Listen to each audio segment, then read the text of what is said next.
ప్రస్తుతం మనం కర్ణాటక రాష్ట్రంలోని చిక్బల్లాపూర్ జిల్లా చింతామణి తాలూకా ఆనూరు మండలంలోని కోడిపల్లి గ్రామంలో ఉన్నాము. ఇక్కడ వచ్చేసి మన జయరాం రెడ్డి అని మన రైతు ఉన్నారు.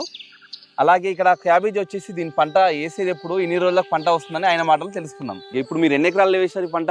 సార్ ఇది 6 ఎకరాలు వస్తుంది సార్. అంటే మొత్తం ఏంటంటే ఇది మొత్తం డ్రిప్ సిస్టమ్ తో మొత్తం చేసేది సార్ డ్రిప్లో ఇది వస్తుంది సార్. ఇది ఉంది ఇదో సార్ ఆ పైపులో నీళ్ళు వస్తాయి, గేట్ వాళ్ళు తిప్పేది. పంట వేసుకునేటప్పుడు విత్తనం తెచ్చేసుకుంటారా లేకపోతే నర్సరీ నుంచి మొక్క తెచ్చి పెట్టుకుంటారా? లేదు సార్, నర్సరీ ముక్కలు తెస్తాం సార్. 60 సార్ 70 సార్ ముక్క. ఎన్ని మొక్కలు వేస్తున్నారు ఇప్పుడు సుమారుగా ఒక 6 ఎకరాలలో? దీనికి 2,30,000 సార్ మొక్క పడింది సార్. అంటే ఇప్పుడు మీరు ఒక మొక్క పెట్టారు కదా, ఒక మొక్క నుంచి ఎన్ని క్యాబేజీలు వస్తాయి? ఒకటే. ఒకసారి మందు కొడుతున్నారు కదా, ఒకసారి అంటే ఏ రకం కొడతారు చూపిస్తారు ఒకసారి మాకు? మధ్య భాగంలో ఎక్కడ ఉందో అక్కడే కొడుతున్నారు అనమాట. మధ్య సార్ మనకు కావాల్సినది.